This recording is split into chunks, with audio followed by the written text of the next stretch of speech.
Hello and welcome to DDOCast episode 506, recorded live on Friday, February 9th. I'm your host, Patrick. With me this week, we have returning to the show, Strimtom. Welcome back, sir. Hey, everybody. How's it going, Pat? How are you doing? Great. Yay, Friday. Oh, thank God it's Friday, man. Yeah, right. We got a lot to talk about, so let's jump right into this. Mickey D sails through the snow on board of the Glory and Gore in the 353rd screenshot of the week. I have absolutely no idea how or I mean, Yeah, this is seeing that like really dark screen and the fiery rings, I'm like, it looks awesome though. I love it. I'm guessing there was some photoshopping, but very impressive show nonetheless. We like to talk about Dungeons and Dragons online nearly every weekend. You can watch us through Twitch, YouTube, the DDO forums, iTunes, or from our website, DDOCast.com. DDOCast is hosted by Cyber Ears, the awesome podcast hosting network. Shows are usually available within a few days of recording. The next show will probably be next weekend. You can stay updated by following us on our social media pages or our website, DDOCast.com. We have a calendar there. You can check out when the shows are. I also try to keep the store sales and bonus days on there as well. On the podcast this week, we got a lot to talk about. We got an early preview for Druids. We got an early preview for Artificer changes that are coming down the pike. A lot of fun, exciting stuff. We also will have, at the end of our show, we'll have the next section in our leveling series for levels 23 to 24, continuing that series. Like I said, we have a lot to talk about. And we're just going to jump right in because there is, a metric ton of stuff to talk about just with these two things. So, game news. Yeehaw. We got an early look at the Artificer Renegade Master Maker, which is going to be the third Artificer enhancement trait. Along with that means we got a few... there's a few things that we're going to look at in terms of... They're looking to change in terms of the class and feats that kind of support Artificer. So let's jump right into those. Steelstar mentioned, this is from Steelstar, says, as Severlin mentioned in the producer's letter, one of the things we're working on is the third Artificer enhancement tree. Artificers are a particularly complex class with a large variety of mechanics and features at their disposal. While working on the tree, we are cleaning a few of them up, as seen below. This is an early draft, so things are very much still subject to change, though the tree's implementation is in progress. Let us know what you think. Okay, so general changes. Construct essence remains the same. Improved construct essence now functions like construct exemplar does, presently on live, granting full construct species typing. It's available with 12 artificer levels and as an artificer class feat. Construct exemplar is no longer part of the line with the other two. It now just adds plus 20 repair amp and plus 10 MRR. Is available to any character level 20 plus. Which immediately kind of begs the question. If you take this and you otherwise don't have repair, do you actually just get to be repaired at a really low penalty? That's kind of how it seems, right? Well, because you get like 4 or 5 feats for free as an artificer, and these count as part of those feats. So now that you can actually just get improved construct essence to effectively become fully construct, it's not that just that you heal with repair. Remember, you're also completely immune to energy drain, so you don't take negative levels either, which is super helpful. And now that it's only 2 feats instead of 3, I can actually see a lot of people taking this feat. Yeah, it's definitely convenient in that sense. The thing that's kind of weird to me is the construct exemplar just adding plus 20 repair amp, which seems like it doesn't just give you the ability to be repaired. It just gives you amplification, or because you can't just put on a robe and be repaired, can you? I've actually never tried. Well, construct exemplar is like the third part in the chain. It used to be the epic one that made you fully construct. And so given that they moved it down to level 12 where you can be fully construct exemplar needed a new effect, I imagine. I don't know how exciting that feat is, just given that, I mean, you can get that at level 21, but 21 is really competitive. You got all the new meta magic feats, you got overwhelming critical, so I don't know how many people would take this one. Probably not a lot. Probably not. The good news is you don't need to take it to get the full construct benefits, which you can get, like you mentioned, 8 levels earlier. It's a big change.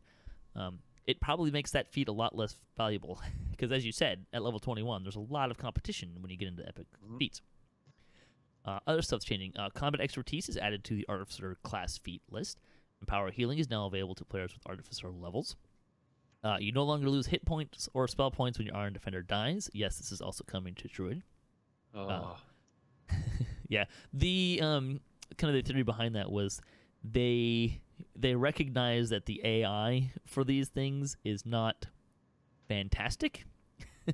And they don't want to penalize you, and because of how dynamic the game is and how quickly things happen, which is one of the things we really love about the game. That's one of the selling points on it. Because of that, they didn't want people to be penalized for not being able to like instantaneously move their pets around. So makes a lot of sense. I mean, it's just not fun when there's so many cool effects on the pets that they try to push. You know, like the Iron Defender has these cool buffs when you're playing with it. Same thing with the new Druid tree we'll talk about later. The pet buffs you, but then when you have to have it summoned, so your pet dies a lot, which is not. Again, it's not fun. So I think it's a good idea to just make it baseline. Yes. Admixture changes. Curative Admixture Cure Critical Wounds is now a 5th level Artificer spell in the general Artificer spell table. You can also get scrolls of that. The Curative Admixture spells have had their spell point costs adjusted. Didn't say which direction, just says they're adjusted. Curative Admixture spells have had their maximum cast levels raised to match their cure non-mass analogs and added to their tooltips. Those spells have also had their tooltips corrected with accurate damage values, which is kind of funny when you think about the fact that they're really healing values. Curative Admixture spells are also now properly considered conjuration spells for purposes of DCs and caster levels, which will make, if you want to be a healing artificer, conjuration stuff a little bit more valuable. Arcano Technician changes. So this is one of the existing trees. Palliative Admixture scales with Artificer levels. The exact numbers are to be determined. It's a work in progress. Thaumaturgical Battery has been replaced with a new Admixture Haste SLA. This one's huge. I'm trying to remember which one. Is that the... That's one where you get 1 mana back when you cast a spell. Is that what that is? Yeah, that's what that is. So it basically doesn't do anything. Yeah. So they're making it do something. So that's really cool. And a Haste SLA is pretty sweet. Oh, yeah. Critical Admixture goes away. It's moving to the new tree. It gets replaced with a passive +2 to cast level and maximum cast levels of electric spells and +2 to rune arm DCs. Meh. Uncaring Master will be replaced because you're just going to get it for free. That's a work in progress. They don't really know what that's going to look like. Okay, the Renegade Master tree. The Renegade Master Maker tree. We are not going to go through this line by line. We will link this in the show notes. Because we would be here forever. And I'm trying to shorten the show. You may not realize this from last week's show, but I am trying to shorten the shows a little bit, at least. So we'll go through kind of the highlights, as it were. And I'll go tier by tier, and Strimtom stop me through something that you want to talk about that we don't stop to talk about. The cores. Basically, so just kind of a bigger picture. This is supposed to be kind of more of a defensive and kind of party buffing, healing kind of trait. That's kind of the general idea of what's going behind it. So the cores, there's stuff in there that you can get some hit points, some spell power for positive and repair spells. Core 2 is kind of interesting. While in medium armor, heavy armor, or adamantine body, your equipped armor grants you +4 shield bonus to AC and immunity to magic missiles. Yeah, Artificer didn't have that, so now you can get magic missile immunity as Artificer. It's essentially a free shield spell, which is pretty slick.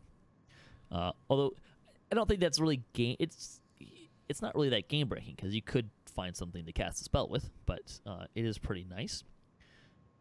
They do get spell-like abilities for the Cure Serious Wounds Curative Admixture. Also Radiant Force Field. That's pretty neat. Yeah, the Radiant Force Field spell-like ability is just cool because it means now you can cast the Force Field and then also cast a spell. Yeah, so you should say would have 2 of them, right? Which is pretty awesome. It's maybe one of the more handy spells in the game, really. And then the capstone, you get an SLA for a bigger one. It's Unbreakable Force Field. It's only for 6 seconds, but you take 95% less damage from all sources except untyped damage with a 3-minute cooldown. That's a lot. Oh yeah, I have strong opinions about this simply because I think it's an amazing ability. It's basically you can't die for 6 seconds, which is super cool. You can't die from damage. You can still get insta-killed.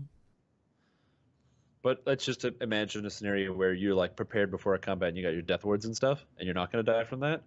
It's very powerful. It's very cool. My only gripe is that because this class doesn't inherently direct any damage, you don't intimidate or repair or anything like that.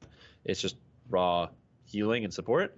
I feel like you're going to find a few opportunities to actually use this properly, like if you're playing in a party or with other people. It will be interesting to find out if you can cast it on others. That's a good question. Says if you can, that'd be amazing. But that's not. But a lot of spells that you can cast on others say you. So that's kind of going to be a big question there. But otherwise, the cores I think look good. Yeah.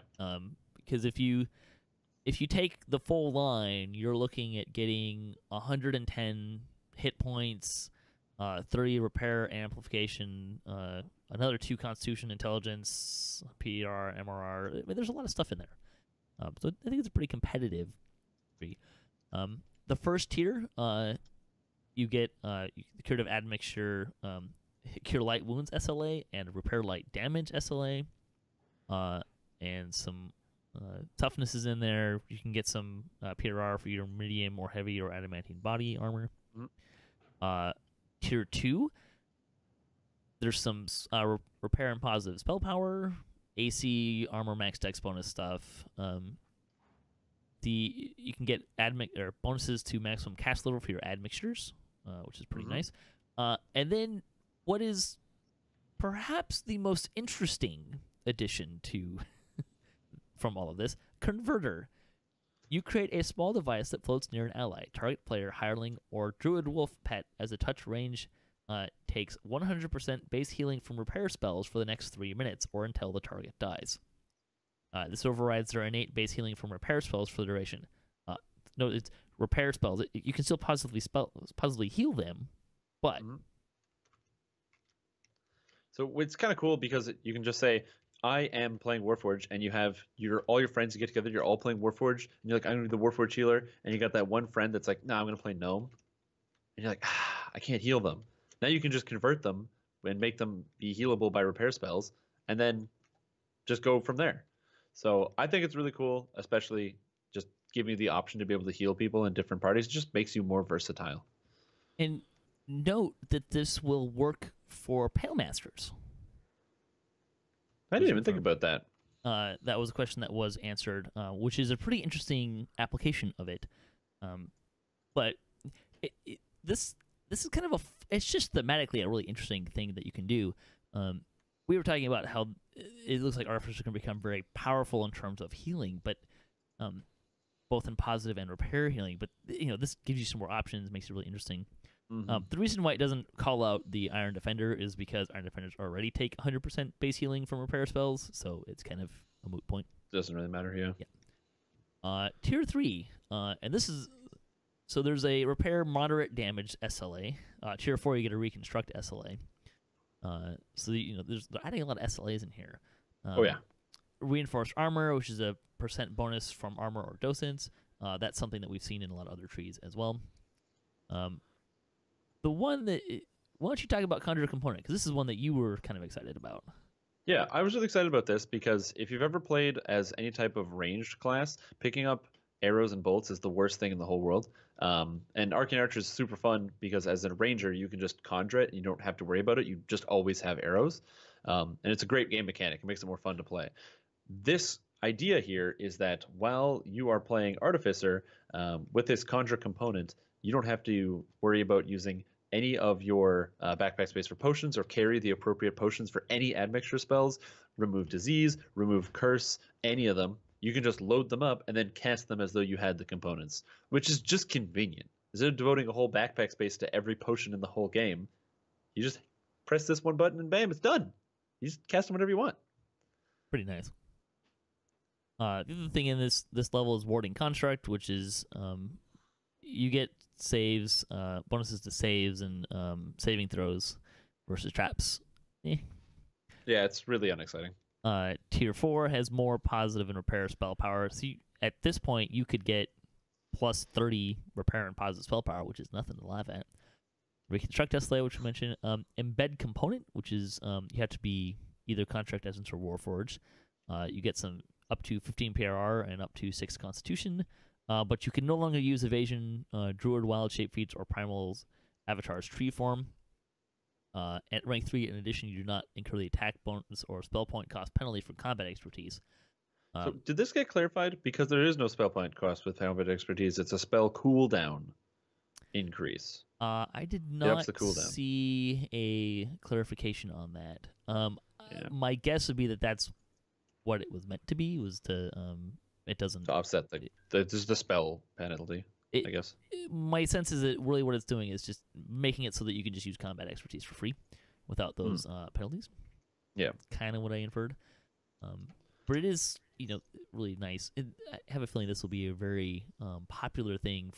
This tree is looking very popular for, especially if you want to be a melee artificer. There's a lot of defensive and bonus stuff in there. We were already talking about getting extra constitution. Not being able to. It's interesting that they balanced it. It's not surprising they balanced it with not using evasion or wild shape feats, which is fine. But the primal avatar's tree form was kind of surprising because it essentially negates you from using an entire epic destiny, which I'm not a fan of. But I kind of understand that they're trying to do some balanced stuff there. I feel like it's not even balanced stuff. I think it's mostly thematic. If you literally embed mechanical components into your body, you probably aren't interested in Primal Avatar, or it's not your destiny. It's just not. Sure, it's probably not. Primal Avatar is probably not I mean, unless you're melee, I don't know. Look, there's someone out there that has a Primal Avatar tree artificer and is bummed right now. Just saying. I can't play my Primal Avatar artificer. The other one that's kind of fun out of here is Renewal Construct. So this is 25 spell points every 2 seconds for 20 seconds. You and nearby allies gain a determination bonus to temporary hit points equal to 25 hit points per artificer level, and level 20 plus characters receive twice as many hit points. That's a lot of hit points. I bet those numbers change. Yeah, because if you do the math real quick, that's 1,000 hit points. At level 30 if you're a pure artificer, and that's a lot, but it's also every 2 seconds. So people thought that Shining Through was really good because Shining Through the warlock thing that makes them not die to stuff, really powerful. But this is like that, except it applies to your whole raid. It's every 2 seconds refresher. It lasts for 20 seconds, so it blocks 20,000 damage, and it has a 2-minute cooldown. So this basically lets you skip mechanics in raids. This is way better. It'll be interesting. This is one that I'm kind of excited to play with. I'm sure they'll change the number, tweak the numbers a little bit. Determination bonus is, I believe, the same bonus as it's the same bonus, so it doesn't stack with Warlock. Right. Let's see. Tier 5, Cure Critical Wounds SLA. Instant Fix, which is, if you're familiar with the Harper Agent trinkets, it dispels most curious forms of crowd control, and you get a greater restoration spell, maybe used while helpless. Although maybe used while helpless, and the greater restoration spell, that's stat damage removal right there, which is pretty nice. Oh yeah. Paragon Body, you no longer suffer arcane spell failure from armor. Do you really need this though? It's for using scrolls and stuff. I guess you use arcane but the other scrolls stuff of greater heroism. I guess if you're not going in in Arcano Technician, is it Arcano? One of the trees has some arcane spell failure. I've never had a problem with my artificer getting rid of spell failure, but there is a 20% plus 20% racial bonus to maximum hit points and being immune to most forms of knockdown with that. So, yay! What's exciting is it's racial, so it actually stacks with the Paladin's Sacred, which then also stacks with the Azamar's competence bonus to hit points. So you can get 50% bonus life from just playing an Artificer Paladin Azamar.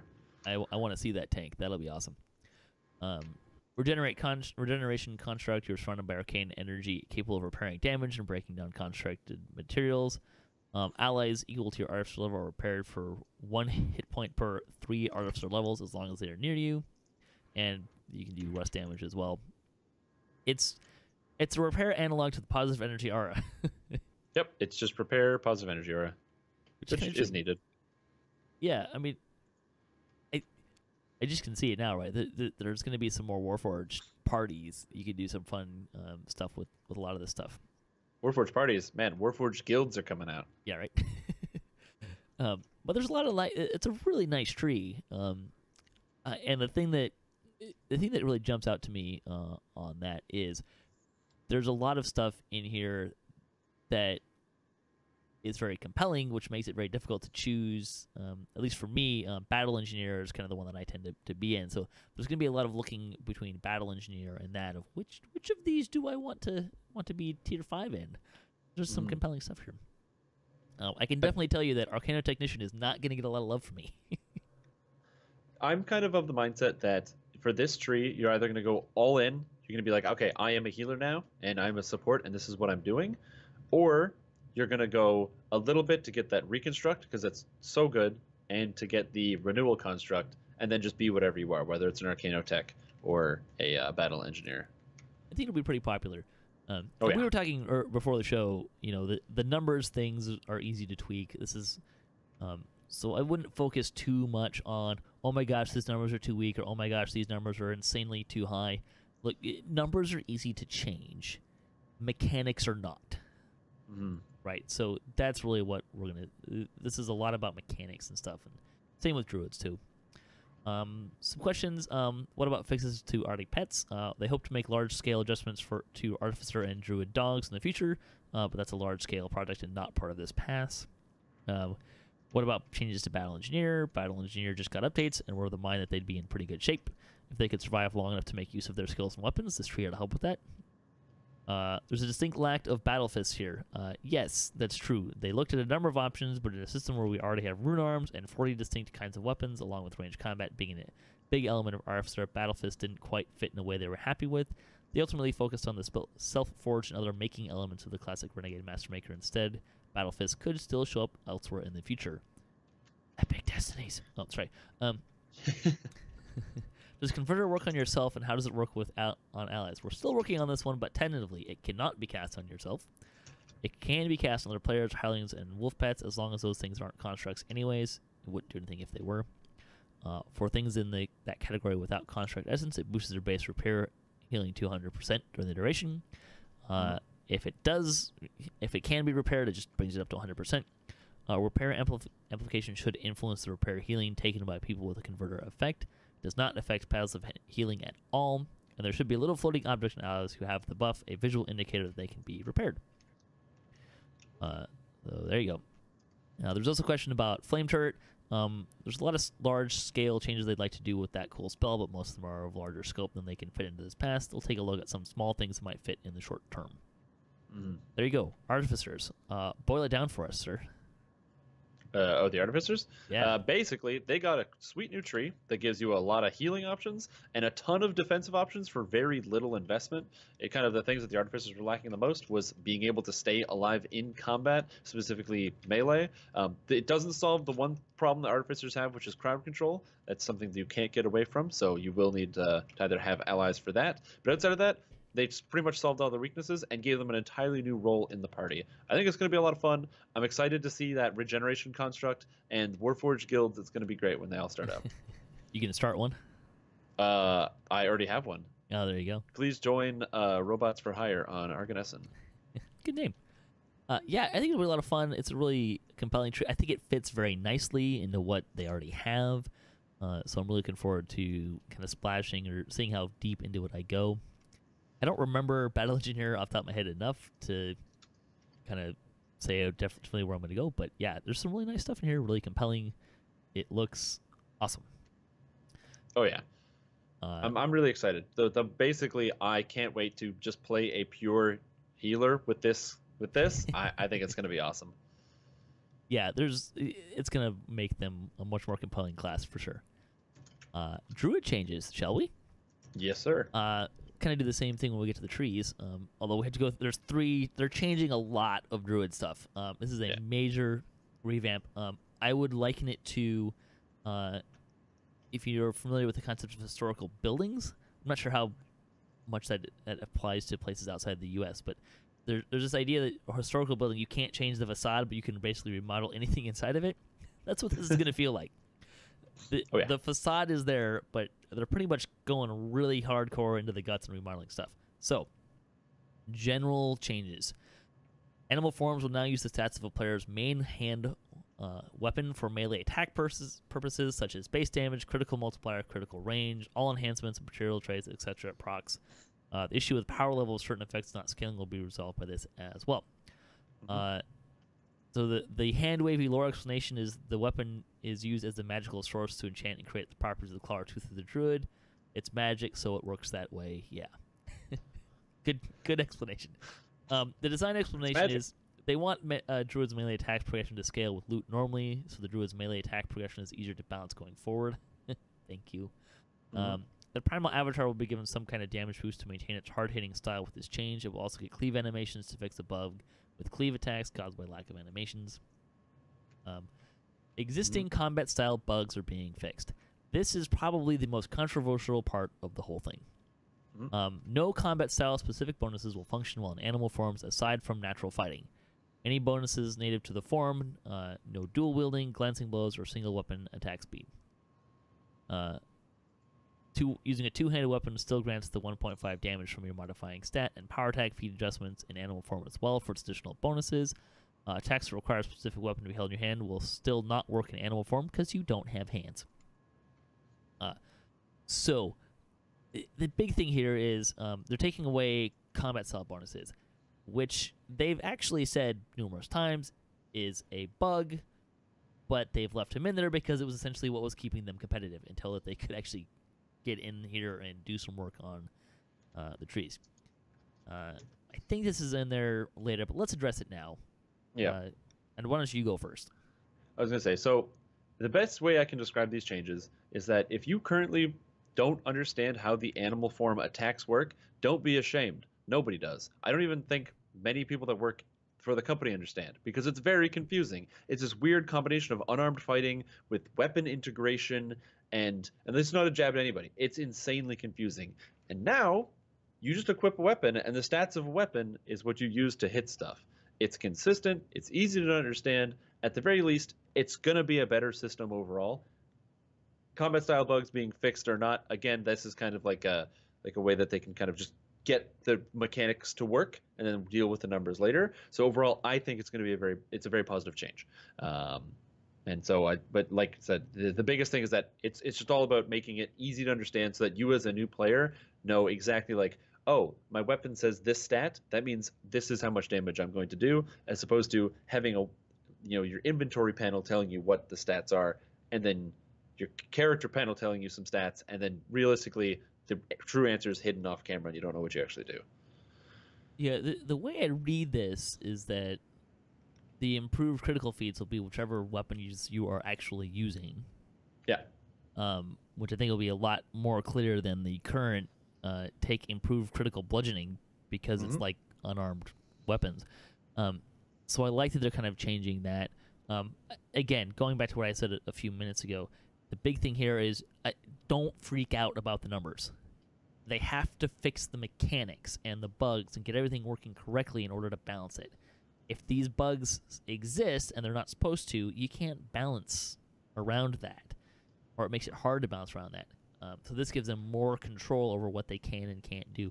It also makes it more independent, right? So if they like, because right now, if they like where single weapon fighting is at, they can't buff those abilities in order to get druids working better. Natural fighting will be an obvious place where they can kind of tweak this stuff as well. All right, continuing on. Wolf form attack animations are being adjusted. I actually really like this change. So they're reducing the basic wolf form attack speed bonus to 15%, give or take. Winter wolf remains about the same speed at 30%. They're also fixing some flaky things in the attack chain. Part of that is to give you an incentive to go deeper into druid and not just give you the wolf attack speed at level 2. The bear attack animation change will be improved to make its attack rate match other weapon styles, which should result in an approximate 15% increase to attack speed, which is desperately needed. Bear and dire bear forms AC bonus is now typed exceptional, which will also be the same true of improved mage armor. I don't think that's not a druid thing, right? That's from the Eldritch Night Tree? Yep, that's from the Eldritch Night Tree. It's because you could stack you can stack improved mage armor, the enhancement, plus the dire bear form, and get ludicrous amounts of armor class, which you can currently do. I know because one of my friends is doing that. So They're fixing that. they're fixing that. Water and elemental forms will now grant 65% absorption to their element instead of damage reduction, and 15% vulnerability to their opposite element. That bonus will not stack with fire shields or energy sheath. Sounds great. Cool. It's thematic. It's good. Yep. We'll talk about trees in a minute. Specific spell changes. Reincarnate's casting time and cooldown will be put on par with Raise Dead. Yay. Baiting Bite bluff skill check will use the player's spot score instead of their bluff skill. The main reason there is to allow you to use your wisdom bonus. Well, that and also bluff wasn't a druid class skill. Yeah. So Call Lightning Storm and Storm of Vengeance will have their damage progressions and values changed to be an X per cast level to better benefit from increasing in cast level and max cast level effects. Call Lightning Storm now does 1d10 every 2 druid levels, maximum 15. Storm of Vengeance acid damage now scales at d8 per 3 druid levels, and lightning damage 1d10 every 2, maximum of 25. That's a pretty high caster level. Yeah. Let's see, Rising Fury's cooldown will reduce to 30 seconds, and the extended meta magic will work on it. Produce flame projectile speed is being increased. Creeping Cold and Greater. That's huge, by the way. Is it? Well, Produce Flame is Produce Flame is a level 1 druid spell that just does some damage, and it's not amazing, but it's like the first spell-like ability you get. If you try to play a caster druid, you know it's the only damage spell you get until you get Call Lightning, pretty much. And so it moves super duper slow, and it's kind of useless and frustrating to play with. This is just going to make it, again, just more fun to play. I like it. Creeping Cold and Greater Creeping Cold will now stack with each other when cast by other druids. Yay. More quality of life. Yeah. Cosmetic changes. Please sit down. Contain all screaming and shouting until I've completely done reading this. These may come after the pass, time permitting. This is stretch goal stuff. Some combination of new wolf and bear forms, appearances, or dyes. Nature's Veil, a toggle feat that suppresses the texture swap used for fire, water, elemental forms, but keeps the visual effects. So they're working on some of that stuff. I know people are really excited about that. Bear die, bear die, bear die, bear die. And also owlbear form. Give me that. That would actually be pretty cool. There's some interesting things they could do there. Lioness form? Can you be a Tressium? Get some wings? Tressroom they won't let you form? fly, but they won't let you fly. Animal Tressroom form?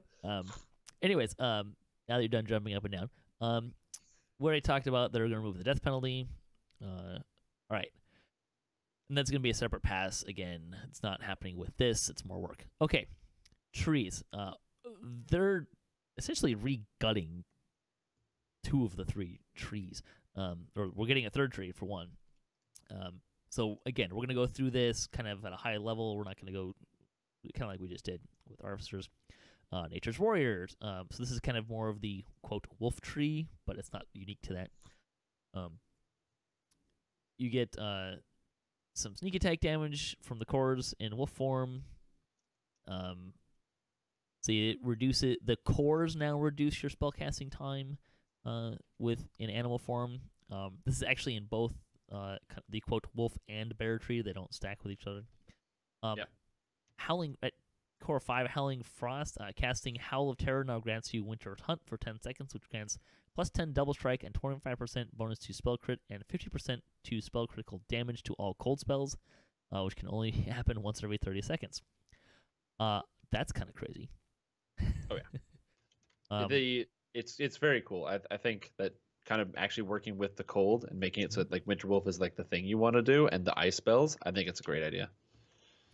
Let's see. There's also a competency bonus to critical damage multiplier, requiring a weapon to be equipped, so that's kind of neat.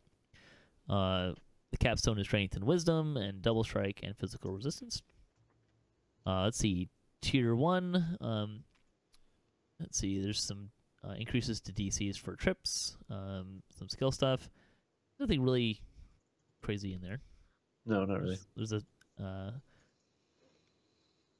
see. Tier 2 has the flight. Ghost Wolf, which is kind of neat, requiring wolf form. You activate, you gain 50% incorporeal defense for 30 seconds. Hey, that's pretty slick. Cooldown is 5 minutes. You also get Ghost Touch while in wolf form to your melee attacks. That's always nice. Yep. Some damage to helpless targets. Action boost double strike. Let's see. Tier 3, Brother Wolf. While your wolf pet is alive and within 40 meters, it gains up to 15 hit points for every 6 seconds, as well as some PRR and MRR, and you also get up to +3 to hit and damage. Kind of nice. I was just say quick thing about tier 2. Flight is buffed. It's 20%, not 12, which is super cool. And action boost double strike used to cost 2 points each because it's one of the best action boosts in the game. Now it's only 1 point each. So huge changes there. Thank you for pointing that out. See, Stalking Prey, staying in stealth gains you a damage bonus to critical hit damage before multipliers every 3 seconds. You can get up to 3 stacks, stack it up to 3 times, up to a +9. I think that's for each stack, so that's pretty neat. Little sneaking play there. I don't know how popular that will be, but it is kind of a fun thing. It's thematic, right? You kind of you imagine like the wolves that always sneak attack you. You're like, nah, I'm gonna do that, and they have a really good sneak animation if you haven't seen it. Yeah. Essence of Nature is I think it's mostly the same. If you score a critical hit, you get some temporary spell points. But also, your pet has a 10% chance to proc that as well. That's kind of neat. Let's see, Fatal Harry is in Tier 4. 4 Legs Good, new ability in Tier 4. You become immune to most knockdown effects in animal forms. There's some attack power. Doubled when under the effects of a true rage. That's called a rage that prevents spell casting. There's some cold spell power and cold absorption if you're in wolf form, if you're in winter wolf form. See, tier 5, there's some fun stuff in there. Wolf form gains evasion, armor restrictions apply. That's kind of neat. Oh yeah, that's awesome. Throat Rip requiring wolf form. It's a stealth melee attack, +6 sneak attack dice. You can also silence targets for 15 seconds on a sneak attack and inflict a bleed effect. Spell Jaws of Ice now grants temporary hit points equal to 10 times your character level, as another one. Alpha Strike, which I think it's there already, but it's a little bit different now. This is a better Alpha Strike than it was before. Targets above 85% health, it reduces their attack range and spell power, which is kind of interesting. So there you go. So that's Nature's Warrior. Nature's Protector, which is the, quote, bear tree. You get hit points and MRR for the cores. There's a defensive stance, which is interesting because it's a defensive stance while you're in a wild shape form. It cannot be active with other defensive stance, but can be used while raging, which the other ones cannot. Yes. This one also oddly doesn't give you more threat generation. Right. Which is interesting. Like you can spec into it, but it doesn't do that as a baseline, and it's also not as strong as a defensive stance. It's not quite as strong. Gives 8. I think the reason why they didn't put the threat in there is because you can use it while in wolf form. Yeah, so they didn't want to make it part of it necessarily. You can gain heavy armor proficiency with the third core. There was a question about it. Hey, we need more heavy armors that druids can wear. Sure. There are any of the dragon armors you can wear as well. They're viable. Yeah. There's also if you're looking for something, even if you're playing druid now, there's the new dragon armors or the ones that came from the Dragonborn quests, like black and blue and stuff. Those are really good, arguably better than the Ravenloft ones, and also usable in druid form. So let's see. Big Claws adds Great Maul, a different version of the Maul spell that stuns instead of causing bleeds. The next one is Tremor now deals blunt damage per druid level, and its additions to its knockdown effect, and it scales with melee power. That's kind of neat. Great Bear, yeehaw, 10% increased combat style in bear form. You also get +4 strength and +4 constitution, which is usually that stuff is like +2/+2, so that's kind of interesting. Let's see, tier 1. So there's the normal progression. I think it's the normal progression of the 3 lines for the defensive stance. Yep. For in the first 3 tiers, you can pick any one of those 3 each of those Right. tiers. PRR and saving throws. Yep. So you can get using Maul, you get grant stacks of quote killer instincts, which grant +1 damage for 15 seconds, and then it increases how many times you can stack that. There's a rage effect in here, so you get raging while you're in bear or wolf form. It shares a cooldown and charges with barbarian class rage. Affects the modified barbarian rages also affect that. So there's some interesting, intentional, interesting cross-classing things with barbarians here. So that's kind of fun. Mm-hmm. Tier 2 is there's actually a bunch of stuff in here that kind of increases your raging stuff. Tier 2, you get more strength when raging in animal form, and you can get more another use of raging. At Tier 3, you get immunity to death effects and energy trade while raging, so that's Which is pretty super slick. good. Yeah. Let's see. Shred. In Tier 2, there's an ability that allows you to apply Killer Instinct with Shred. It's kind of a big theme of this thing is using that the Killer Instinct to get more damage. Spirit Refresh in Tier 3. Shape-shifting forms below 33%. You heal to full and cure all fatigue. The benefit can only cure once every 3 minutes. Hello. Oh yeah. That's kind of a must-have. Let's see. There's also you get the third tier, or it's not the third tier, the second kind of tier line of what you can get for a defensive stance. The only difference here is instead of getting one of the options being strength, it's actually MRR. And I believe the max hit points is actually higher. It's 5% higher, yeah. As well. But you have to be in bear form. It doesn't work in wolf form, which is unfortunate if you like wolf. But hey, there's some fun stuff in here anyways. Let's see. At Tier 4, you get Healing Amp while you're raging, get extra Healing Amp while you're in animal forms. There's a second thing about healing to full as well. I think it decreases the cooldown timer on it to 2 minutes and also gives you a restore spell. The roar spell starts to increase with Killer Instinct charges, so that's kind of nice. Yep. Tier 5, you get more double strike while raging, and while you're in bear form, you get extra threat generation and extra armor class, so that's kind of nice. There's a bear charging, much like some of the other jet movements. Mm-hmm. Lightning strikes the mountain and activates a call down a bolt of lightning that strikes the druid, granting 100% bonus to threat and MRR for 15 seconds. More MMR if you're in the protector stance, and nearby enemies take damage, lightning damage. Yeah, and there's some Constitution up there with some resistance to force damage. Yeah, which is pretty interesting. Yeah, you can actually get a lot of Constitution. Yeah, so out of this tree, you can get 20 points of Constitution. Out of this tree, you can also get 105 points of magical resistance rating, which is the highest in the game. And it also, I think it might have the highest double strike as well. This tree is very interesting. I'm excited to see how bears perform. I also like the fact that you have this weird Killer Instinct that makes us at your roar, which generates threat, suddenly turns into this cool ability that you have to build charges and then expend your charges to deal damage. The only thing I don't know is you can't cast spells while raging. So how do you use Savage Roar and Maul and all your other druid animal spells? Because you can't use them while raging. They're going to have to look at that, aren't they? Yeah, because if you can use them while raging, then it's great. Like, it just means you're locked out of healing, I guess. But if you can't use any of your animal spells while raging, it's just worse barbarian then. Yeah. So I don't know.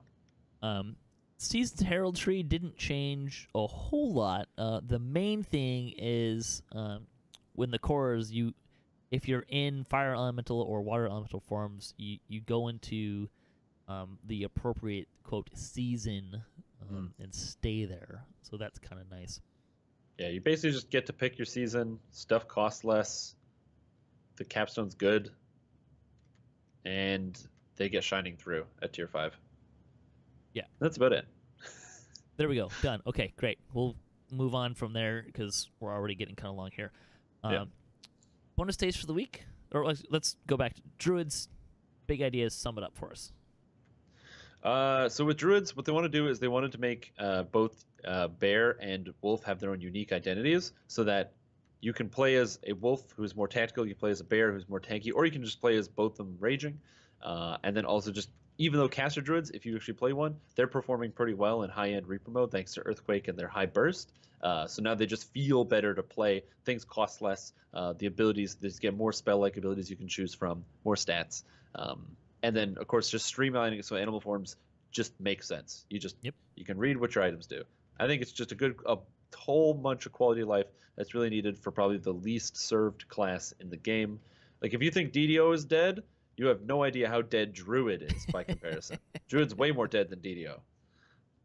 Yeah, there's a lot of stuff to like here. I think you'll actually see some bears running around, which would be great.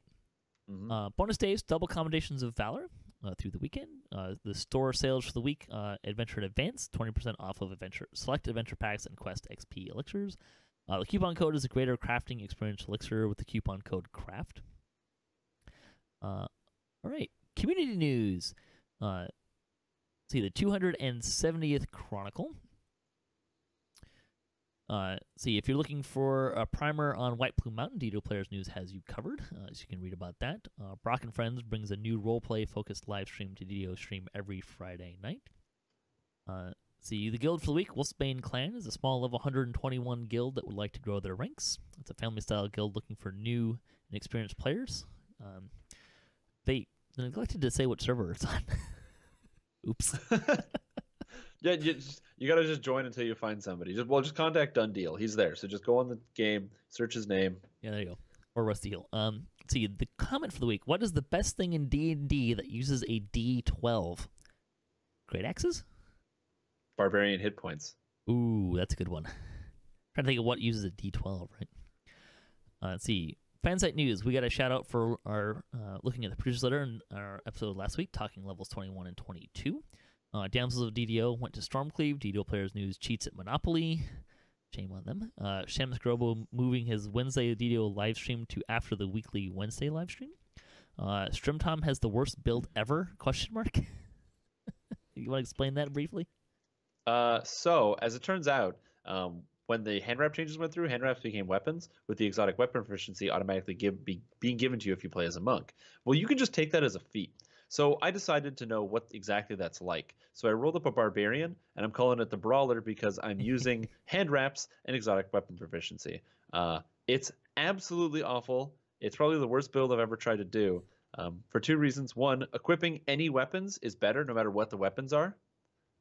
And the reason for that is the attack animation for punching is bad. It has this weird kick that animation locks you, so you can't do anything. You can't cleave, you can't heal, you can't pop any of your cooldowns. You just get stuck. It's so frustrating to play. Have you taken the improved unarmed strike feat? You can't get it. It's not a feat in DDO. So if I could, I would. But I have to stick with it because, as it turns out, if you get to level 20... You can get it with Grandmaster. You can turn on Grandmaster Flowers, and you get the attack animation. Only while centered. If you're uncentered it, you lose it. But the best part about that is the cool thing about being Barbarian is I get to wear my medium armor and rage. But if I rage, I become uncentered. So you don't even get it. You can't be centered while wearing armor either. Band VP runs Legend of Two-Toed Tobias. Palnai clears the hills. Very Bad Guild previewed their next video. Gene has a walkthrough of Servants of the Underlord. House of Grouse goes skating. Enrique ponders Grey Moon Alliances. Bachelor Girl played DDO. And City wrote about the producer's letter and more. There's a video talking with Torque, talking about the Druid changes as well for the weekly Wednesday live stream. DDOcast news. DDOcast Splat's still going on Tuesdays for Season 3. Again, apologies for... we basically lost swag. I don't know if I can get it back. I don't know what that looks like. I'm still not even sure if I can. I'll try. It's kind of a back burner thing. Hopefully it'll come back someday. No Bob says the Punch Barbarian is so bad. Probably because he's seen Steel Star play it a lot. Steel Star was the one who challenged me to do it. He said, I'd never seen a player do a build like this because I couldn't figure out what to play. And he's like, "Can you do like Fist Barbarian?" And I was like, "Yes, I can." As I grit my teeth now. Hey man, I've only got 13 levels to go. All right, let's talk about Lightning Post. Amber Cyan wrote in saying the way of the Trident will almost certainly be a quarterstaff in game mechanics. It'd be the easy way to go. Heroic level a Ravenloft Flute is a great point in the game. Let's see. Weapons can provide a Harry Beater and other needed DR Breaker. Yeah, exactly. And free is a great price for into the mist weapons. He challenged my idea that running level 20 to 21 quests on High Reapers might not be easy as you think, because you basically his point is that you can have a full Destiny, and you also can have access to Sentient Jewels, which is totally true, because I didn't really think about Sentient Jewels, because that's not how I use my Sentient Jewels, which, that's... I don't know if that's how most people are using it. I kind of surmise that most people with their sentient weapons are using them on higher level weapons. But certainly, as he pointed out, if you are reincarnating a lot, you may wish to do sentient jewels on a level 20 weapon, of which there are many to get. And yes, that's absolutely true.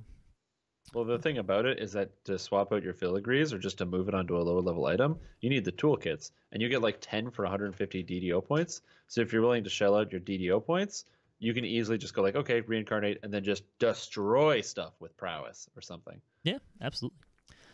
It's a great thing to do if you are going to be reincarnating a lot. I just the guys that I'm using leveling up my sentient weapons are capped; they're not reincarnating. Yeah, so. Exactly. But it was a good point that I hadn't really considered. Let's see. Baroon wrote in saying, "Great news! Cheers on Ravenloft. Perhaps the favorite theme story and arc character-driven realm of the game." Yeah, they did a great job. Muriak from Solona said, "What he'd add is he was surprised the new Eberron quest proposed at level 14 on Heroic. There's been a lot of new content in the low teens, and Ravenloft level 10, as we discussed. What he'd like is something at high teens, so they don't have to hold over taking level 18 or 19 or run the old IQ, which are all rubbish in his opinion. I kind of like those quests, actually. They're kind of short, but..." I think the biggest problem for most people is that you get like 60,000 XP from the level 16 quests and like straight up 8,000 XP from the level 18 and 19 quests. That's fair. And I just think it's that they weird short, slowdown. But yeah. No, it's fair. Good point. All right, let's close out the show. Would you like to plug your stream before we close out? Yeah, absolutely. So you like the cut of my jib. You can catch me every single Tuesday on my stream at twitch.tv/Strimtom. Follow me on Twitter if you want to know when that is. It's also hosted on the DDO stream, so you can check it out there. And then other than that, I try to stream when I can, but my internet hasn't been cooperating, so... We're glad it's cooperating today. Yeah. Well, thanks for listening to the show, and thanks for Strimtom for joining me today, and to all of the contributors for DDOCast, a great group of folks, and also to Standing Some Games and Wizards of the Coast, and to Cyberbears hosting the podcast. If you want to support the show, you can visit our website, DDOCast.com, or you can support us on Patreon. Hit us up at DDOCast.com for show notes, MP3s, calendar, previous shows, and other fun stuff. If you'd like to be part of the show, or if you have a comment on this episode, or a question you'd like to hear us answer, maybe something you'd like to hear us debate, or you just want to say hi, you can leave us a comment or email us at ddocast@gmail.com. You can also find us on social media and follow us for latest cast updates. Our closing tip for the week comes from Gratch on Golanda. Experiment with control schemes or set things up like your favorite first-person shooter. So stay tuned. We're going to be talking about leveling 23 and 24. But first, we have a word from our sponsors. This is Billweather Bill with Stormreach Tours, the premier touring company of Zendrick, the same company that pioneered expeditions into the beautiful ruins of Gianthold and its crystal statues of giants and dragons. Are you looking for adventure in new and exciting places? We offer a full slate of travel options for adventurers of all levels in and around the continent of Zendrick, with something for every adventurer to enjoy. We are now offering new and exciting adventures to the land of Barovia through our newly opened Barovian Travel Office. Travel through the mists to the foreign land of Barovia, a mysterious realm surrounded by lovely fog and ruled by Count Strahd von Zarovich. Stay in the charming village of Barovia, located in the shadow of Castle Ravenloft, or one of the other local villages. Explore all that Barovia has to offer with our native Vistani travel guides. This is a land of many surprises and wonders, a land of fantastic history and lore, a land of rustic and authentic architecture. Book your adventurers today. It's such a unique place to visit, we doubt you will ever leave. We have with us today Yevgeny Krushkin, one of our Vistani guides, on location in Barovia. Hello adventurers and welcome to Barovia, the land of mist and death. No one does hauntings and horror like Barovia. We have no further to look than our featured tour today, the Death House. Located on the outskirts of the village of Barovia itself, this former bed and breakfast now the Critics' Choice Award for Best Haunted House for all of Barovia. Ghostly voices are guaranteed to put ye on edge as ye explore the house of a formerly happy family, and your sexy nursemaid now said to haunt the second floor. See the original family dollhouse completely undisturbed from when the poor children last played with ye. The doll family eating at the dining room table is a crowd favorite, are sure to tug at thy heartstrings before the hunting continues. Along the way, we will tell you the legendary tale of intrigue and the affairs of the house that tore this unfortunate family apart. Tale fit for the Barovian tabloids. No tour would be complete without seeing the oddly expensive basement, complete with coffins, crypts, a torture chamber, and a cell block. And that's exactly where we will take ye after showing ye the house. And what an experience this basement is, fleshing out nicely your haunted house experience. And to top it all off, every tour of this haunted house ends with authentic reenactment of genuine summoning ritual, sacrifices optional. In an effort to minimize the impact in our authentic haunted house, please no outside food or drink of any kind, meals not included. Thanks, Yevgeny. What a spooky adventure, sure to give even the most experienced adventurer chills. Make sure to book this tour today to ensure priority access. And don't forget about our many other tour options. Take a cruise to the beautiful Three Rail Cove, a safari to the Manectaran Desert, or an otherworldly trip to the Plain of Shavarath. This is Billweather Bill with Stormreach Tours, where we put the adventure back in your questing. Don't delay. Join us for your next questing experience today. Stormreach Tours is an equal opportunity employer and travel service, open to all races and genders. All adventures are non-refundable after purchase. Stormreach Tours not responsible for pug quality, loot rolls, damage or loss of personal items or platinum, lag, and connection issues, or afflicting conditions such as, but not limited to, injury, mind control, rage quits, disease, curses, amputations, death, or undeath. Hello and welcome. We are talking today about leveling. We're continuing our leveling discussion. We are at levels 23 and 24 this week. I'm your host, Patrick. With me this week, we have returning Salalazing. Welcome back. Hello there. How are you? Great. And also Cordovan, the community manager with Standing Stone Games. Hello. Okay, last time we were talking about level 21, 22. This time we were talking about level 23 and 24. Next time we'll be into 25, 26. And that'll wrap up this kind of section.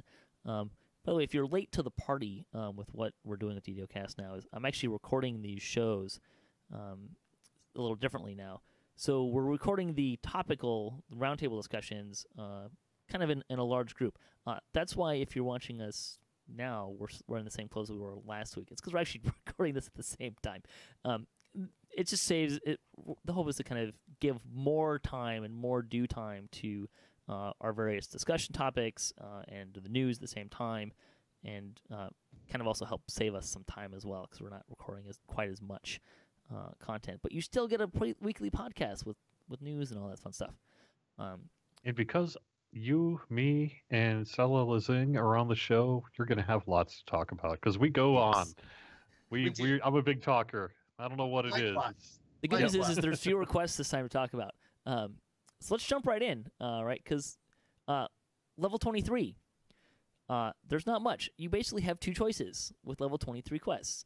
There's Menace the Underdark Chain 3, which if you ran Chains 1 and 2 and the Lord of Dust series, I highly recommend you run, because if you run that, you've essentially got two sagas done. Yeah, that's right. You'll be I don't think any. Well, maybe I'm wrong about that, but the Demon Web is the final section you get to, and that's where these quests are. It can be a fairly complicated wilderness area to figure out because it is random. There's a random element to it, and it does tend to confuse people. you're going to run these for sagas, but I don't know that you're going to run them for leveling in general. They're pretty good XP if you. The thing that slows people down the most is navigating them. To the Explorer area, it's random. The only part that's actually random is the bridges. The islands stay in the same place. The quests stay in the same place. The Explorer, what are the Explorer points? I'm not really sure if that's the correct thing to call them anymore because they're usually like letters or. Anyways, the Explorer quote points are all in the same place. The only thing that changes is the web patterns. And I've actually known groups to step into the demon web, and the second island you get to will have a web going one of three ways. And I think it's south on the map, but to the right as you come in. If that one is there, you have a straight shot to Trial by Fury.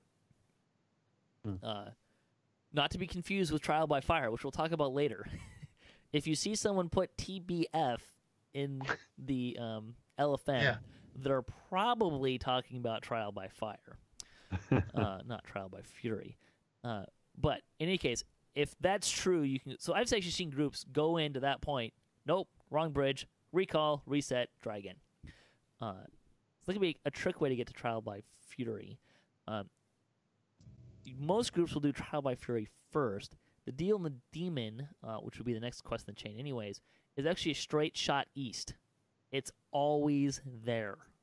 If you find an instance that doesn't have bridges straight to Deal in the Demon from Trial by Fury, take a screenshot, send it to me because I'd like to see it. Yeah. I know, wilderness areas aren't really the focus of this section, but I would say at level 23 and 24, because I'm already running these quests for the saga and, perhaps first time XP and all the rest of that sort of thing, I will stick around and spend an hour and a half in the Demon Web because there is a lot of XP to be had there with all those explorer kind of points, all those journals and things and rare encounters and that. You can really rake in some XP by tearing through the Demon Web in a couple hours. Yeah. Again, not the focus of what we're talking about. Demon Web is one of my favorite explorer areas in terms of that bridge XP. Like, you're almost to that level. Because if I remember rightly, the level range actually goes up to 29. I don't remember if that's entirely accurate, but it gets you most, if not, it's pretty close to it. I think it's 29, but I'm not positive. Stay tuned for a few months, and we'll talk about Slayer areas as a whole topic and be more specific about that because I'll do research on that. But it's a good one to kind of bridge the gap. At that point, the only one that's hard to get to is Reclaiming the Rift, which is more or less northeast of the Deal in the Demon. Sometimes the bridges are there, sometimes it's not. It was pointed out in the chat room that yes, you can just jump off and it will put you in a random location. 3 of those random locations are directly outside of each of those 3 quests. And once you kind of learn which island is which, when you jump off, you can literally just jump off and look around. And if there's no quest on that island, just jump off again and go to another spot. Yeah, that's typically what I do, frankly. I mean, I just keep jumping. And you usually, once you recognize what they look like, just jump a few times. Yeah. That's typically what I do.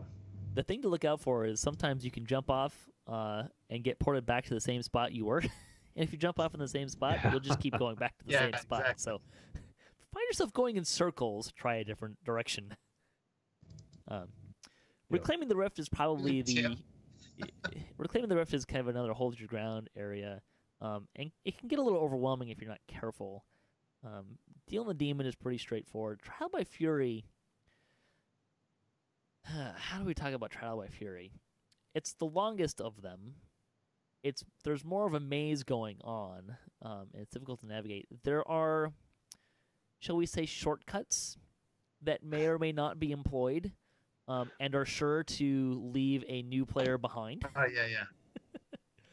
So, that can be a little bit of a trickier one to run. Okay, well, here's something we could say. Trial by Fury is the one where you can do either the combat or the puzzles, right? Yes. So that's something to bring up. That is, unlike many quests, you have a choice at the start, which is, do you basically want to fight your way through to the end, or do you want to do a bunch of really what are equivalent to tile puzzles on your way through to the end? And once you figure out the puzzles, if you're just kind of going for a speed record, that can be a pretty good way to go. So. If you're going for the speed record, I think you can actually get through the whole quest without actually doing any of the puzzles. You probably can. But if you want to do it without kind of any of that sort of stuff, you can still. Or if you're an under-geared group, or let's say you're not a super powerful group and you're struggling in that, Trial by Fury doing the puzzles, there's still a little bit of combat, but not much. You can also race and do both at the same time and see if the puzzler can finish before everyone else kills all the monsters. Yeah, you could do that actually. Yeah. Options. Yeah, I need a pretty dedicated group for that, but no, I mean should we elaborate on the shortcuts you were referring to earlier? No. Okay, we won't elaborate on that. They'll probably elaborate on them so we could fix them. That sounds like a great idea. Well, check YouTube then. Yeah, I know. Yeah. The other quest chain that you could run is the Druid's Curse, which I actually find somewhat enjoyable. The noticeable... That's a beautiful quest. Beautiful. Yeah, they're fun quests. The noticeable downside is that everything is a plant. So it's plants and will-o-wisps, which are not my favorite mob selection. Yeah. I'm almost at the point where if I see a will-o-wisp, it has to die. They're just kind of annoying. The problem is that, they're kind of a tricky monster to kill depending on what character you're on. I don't like will-o-wisps, mostly because I just don't like having to fight them. They're a fine monster and a good selection in addition to the game. Just kind of annoying. Their vulnerability is force, I believe. So, FYI. Yes, they are immune to acid, so this is a noticeable problem for two reasons. One is my sorcerer is an acid savant, and my wizard is a crowd control caster, and will-o-wisps generally have pretty high spell resistance. Yeah, extremely much so. Be a problem. This is another one that is linked to a saga, so there's a pretty good chance you'll be running this at some point. These are actually they're linked to a saga, but it's a larger saga, if I remember correctly. So it's not. Yeah, I think it's not uncommon that these don't get run as much in terms of that. Longer the saga, the more the reward. It's true. How they calculate it. So. It's true. Although I would, if it was up to me, I would probably do the math a little bit differently. But in any case, that's neither here nor there. So the Druid's Curse quests are Outbreak, Overgrowth, Druid's Curse, and Thorn and Paw. Outbreak is essentially, it's almost a retread of, and I can't remember the cuss of the name. Evening Star Hospital, whatever that one is. Yeah, that one. It's just plants instead of werewolves. If you get sick, don't go to this hospital. Make sure they take you somewhere else. Oh, yeah, they have terrible health care there. That's all there is to it. Yeah. No quarantine or at all. Yeah. Wait, the earlier one's called Murder by Night. Is that right? Yeah, that sounds right. Yeah. Overgrowth is an interesting one. It has perhaps the most challenging set of optionals you're gonna find. Yeah, exactly. Because you have to kill everything there's 3 rooms where you have to kill everything in the room very quickly in order to fight the Woodwode to get a chest that has a rare drop for a shield that is now outdated. But at the time was highly sought after. That was. You should have seen some of the games that we tried to play to actually do that to get that optional. And of course, whenever we succeeded, the shield never dropped. And I want to bring up here because I just purchased on the AHA smiting item. Which is the Vorpal for constructs, but there's no Vorpal for plants in this game, is there? Not that I know of, or is there? There's no plant. I don't think so. Yeah, I don't think so. We need a weed whacker. Yeah, right. Yeah, that's funny. That's a one. Is that a one-handed or two-handed weapon? Two-handed because my The weed whacker. main persona is a barbarian. So Linabelle, if you're listening, DDO needs a weed whacker as an item. Please and thank you. Hey, Terry's right here. He's listening. I gotta, about time we had a chainsaw in the game. This would be a Yeah, perfect there we place. go. Now we're talking. Yeah. Thorn in the Paw is an interesting quest. You can shorten Thorn in the Paw a lot by using D-Door, but if you backtrack, you can get a couple optionals as well. And it's another quest you can split up for and kind of increase your time ratio. Druid's Curse is actually, for a capsule, Druid's Curse and Thorn and Paw seem longer, but they're actually pretty short comparatively. Yeah. Or at least you can cruise through them pretty good at a good clip. So Oh. Yeah, each of them. Spike tracks pretty long. Oh yeah, I always fall in that spike trap. You'd think someday I'd actually learn where it is, but I never do. I'm always right there in the spike trap there. I'm saying everybody does that for some reason. my usual thing is, oh wait, there's a. Oh, you found the spike trap. Yep. I would say both of those quests, part of the reason they feel long is that they have really a whole side section which is an optional. So once you learn the quest, if you avoid that whole section of the True. quest, it'll really shorten it up. But, you won't get as much XP. So especially first time, people tend to feel that they're fairly long quests, and part of that is because they often get sucked into these side passages and all that sort of thing. You will find too that as you start getting into this level range, and your Reaper XP is going to start getting better. Just one, because you're getting higher levels. But as that happens, you find that especially the Zerg kind of power gamer groups tend to avoid the longer time optionals, because while it may give them more general XP, it doesn't increase your Reaper XP a lick. It actually increases it. So you look at Thorn of the Paw and Druid's Curse, and you generally see groups kind of just cruise right through those, and fast as possible. Let's talk about level 24. And I One think of the best. while we're kind of in the area, let's talk about the High Road. We should mention too that so Chain 3, Minister of the Underdark Chain 3, the ones in the Demon Web, they're not available in Heroics. The Druid's Curse series actually is. I think it's actually not called. Is it called Druid's Deep? Is that what? I'm trying to remember what the quest pack is. Druid's Deep. Druid's Curse. Yeah. I always get those two flipped around in my head. Yep. High Road, which is also available in Heroics, although it's at level, I believe it's level 18, 19? Somewhere in that range. That sounds right. Yeah, 19, I'm pretty sure, yeah. I want to say it's 19, which means it's probably not going to be run as much as... I see Druid's Deep being run a lot in Heroics. I don't see High Road being run as much. Mostly because there's a lot of options at that level and this, that, and the other thing. Detour, which is quote, the first one, I believe. A lot of these ones are chains, but as long as you run the first one, the capstone, you have to run all the other ones first, but otherwise they don't care. Detour is a great one for the old drink the XP pot at the end trick. Yeah, definitely. It's easily the longest of them. The end of the road can, depending on how poorly you manage to do end of the road, that can turn out to be pretty long too. But Detour it's a protection quest, although it's not really too bad because he can't die, thank the Lord. Yeah. Or thank Cthulhu, depending on where you're at.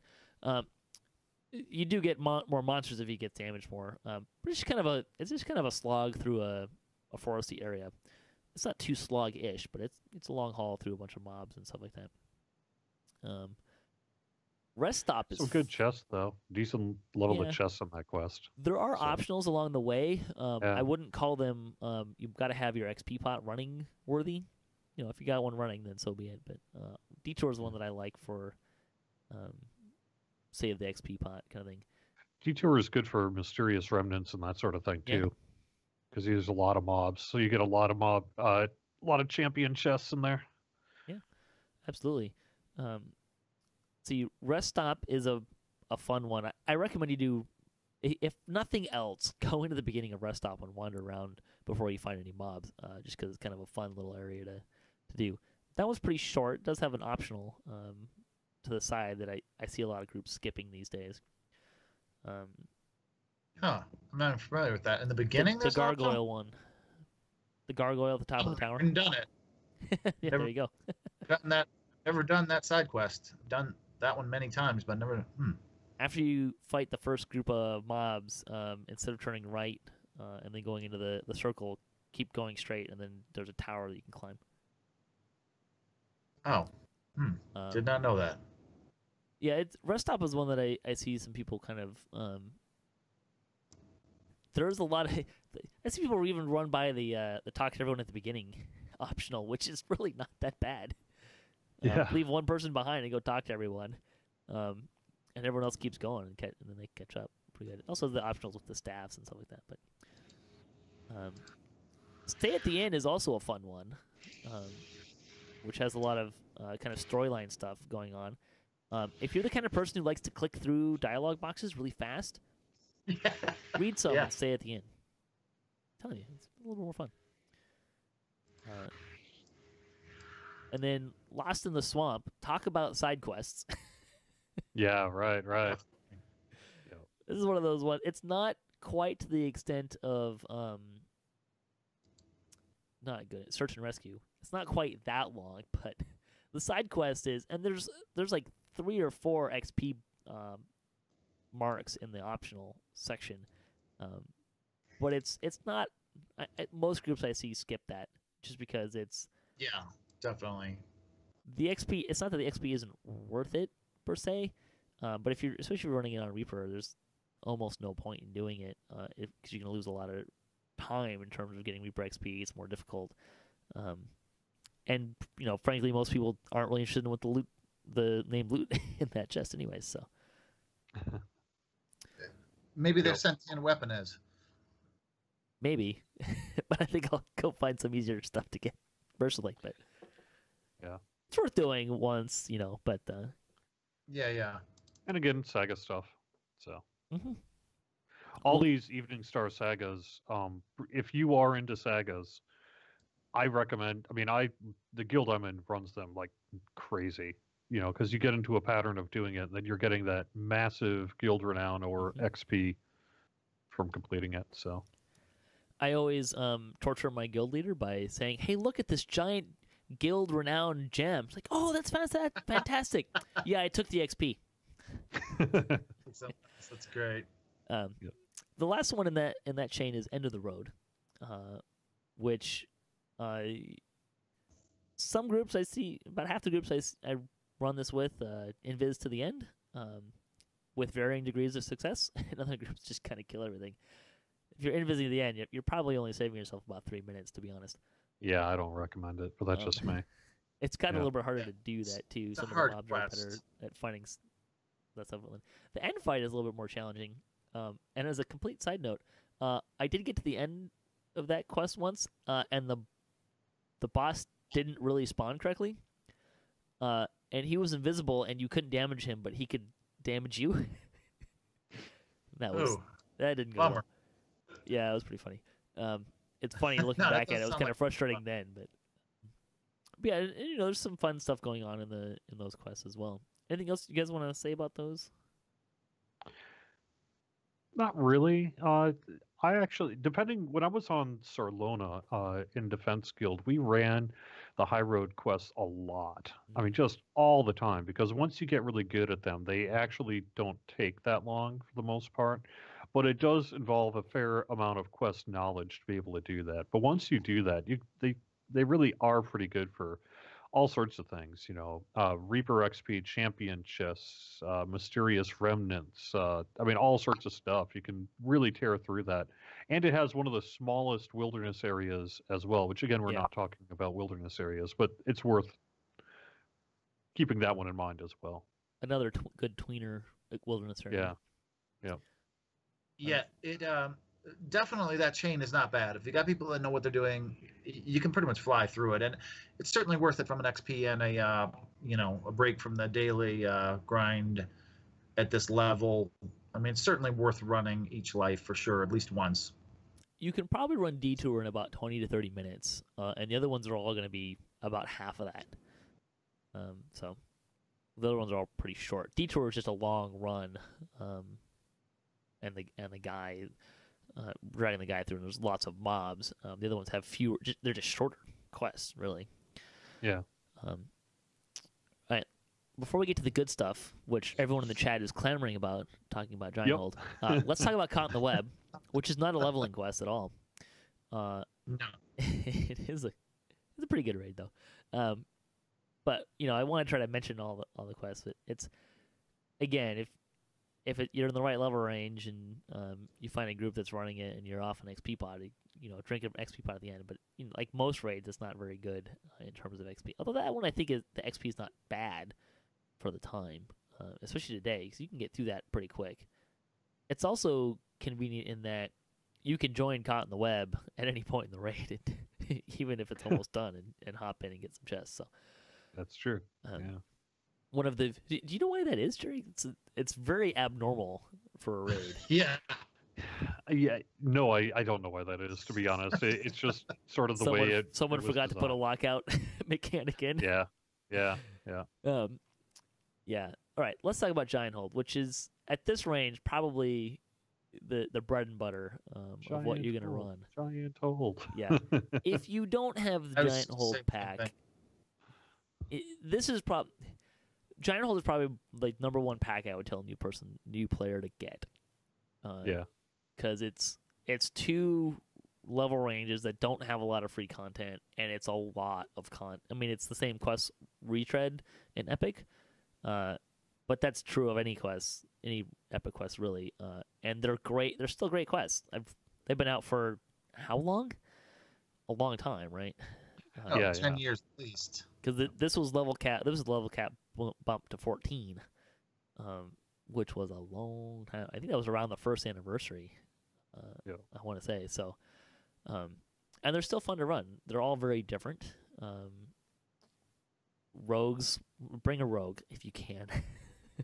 This is back in the day when you could get a lot more penalized for not bringing a rogue into certain quests. Definitely. And we got to mention the DM work and Cry for Help, which is some of the more entertaining DM work in the game still to this day. The real question is which one do you skip in terms of a saga, which you'll get probably 4 out of 5 players would probably say the Crucible. Crucible. Only because it's the longer one, and it's probably the one that's more knowledge based in terms of the maze and the swimming and stuff like that. But I like it. I think it's a fun quest. Yeah, exactly. Though, I mean, what can't you say about the Giant Hold quest, though? I mean, amazing loot, awesome XP, fun quests. A lot of people know them very well. They're easy to find groups for. They're relatively easy to get to. There's a ton of them. There's a ton. They have a so saga. Much XP. Yeah, they have a saga. They've got it all, man. Yeah, Plus the boss in the one quest, King Bendix. Okay, only I know who that's named after. Oh, nice. So if you guys know who that's named after, put it in the chat. I'll send you a free T-shirt. And you're not going to find it on Google. You're going to have to be a total metalhead. That's in what? That's with the Hobgoblin one. What is it? Yeah. Mm-hmm. Which is Cabal 4 is one of those ones that I think is hilarious for me because when it had come out, it was standard operating procedure to do the traps yourself and get the extra chest at the end. And I missed the memo on this, and I really stepped in, I really ticked some people off because I just went in and I talked to the guy and said, yeah, let's do the traps. And they're like, why are you doing the traps? Like, because there's a chest at the end, and that's like how we've always been running. Like, oh, when did this change? Yeah. So well, now with the trap bonus increase, I think I've seen that somewhat recently. I mean, isn't there a trap bonus? Didn't they up the trap bonus increase recently? It was a long time ago that they increased bonuses kind of across the board to. Yeah. There was that happened when they took out some. There were across the board and several different quests, some really random things you could do to up the XP, including but not limited to opening chests at the end. Like Crucible, it actually was a thing in Crucible where you would open the 3 end chests, and that would give you an XP bump. For some, I never understood why, and I don't remember ever being told why that was. But they took those out and they increased all of the bonus XP a little bit to kind of counteract that. Little lore history for you there, but. Well, yeah, the traps are definitely worth it. Then now, I mean, they don't take that long. You know, it's. I don't think so, but it's not. The norm is to not do traps, in my experience these days, which I think is kind of a funny. It's just kind of an interesting paradigm shift, really, is all it is. Yeah. But yeah, this is kind of one of those quest chains that I really actively try to avoid doing in heroics, which is hard because it's a really popular chain in heroics too, with good reason. But I can pretty much bank that I'm going to be in Giant Hold in epics, and I like getting the first time XP bonuses to kind of cruise through some of that stuff as well.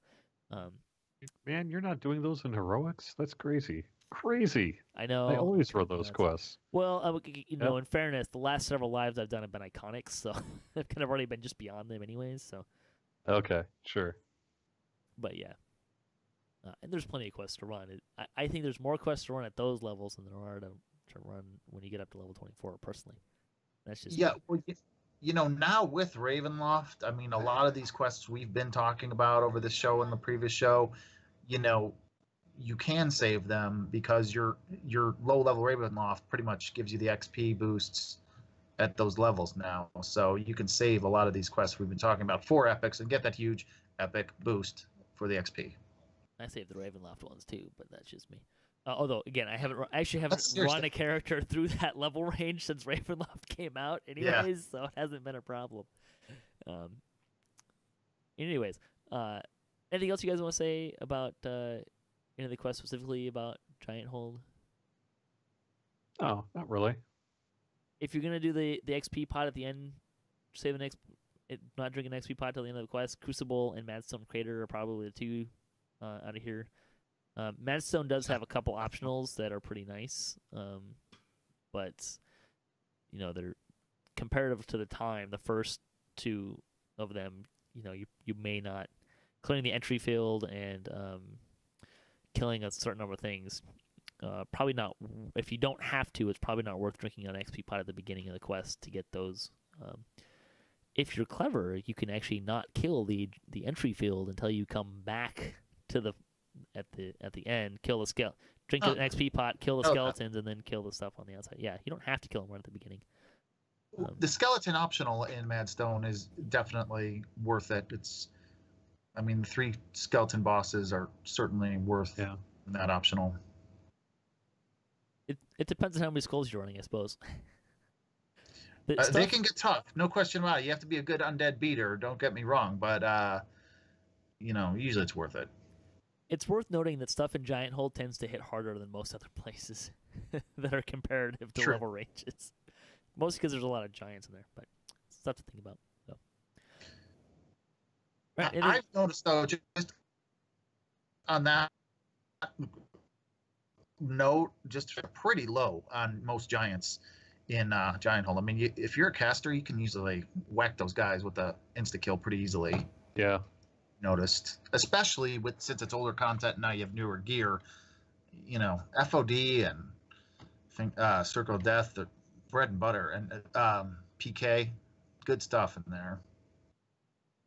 Yep. Yeah. Anything else you guys want to say before we wrap up this section? Oh, I think that should pretty well cover it. All right. Yep. Well, thanks for joining us. Join us next time. We'll finish our leveling discussion in this round with levels 25 and 26. I'd like to thank my guests today, Salalazing and Cordovan. If you'd like to support the show, you can visit our website, DDOCast.com, or you can support us on Patreon. You can also find show notes, past shows, and other stuff on our website. You can also find us on social media and follow us for the latest cast updates. I'm at DDOCast on Twitter. If you'd like to join the discussion or have a comment or want to pitch something to ask us or a topic we should discuss, you can email us, DDOcast at gmail.com, or leave a comment anywhere you happen to be watching the show. So until next time, may all your attack rolls be crits, all your chests level appropriate, have fun, and don't forget to gather for us.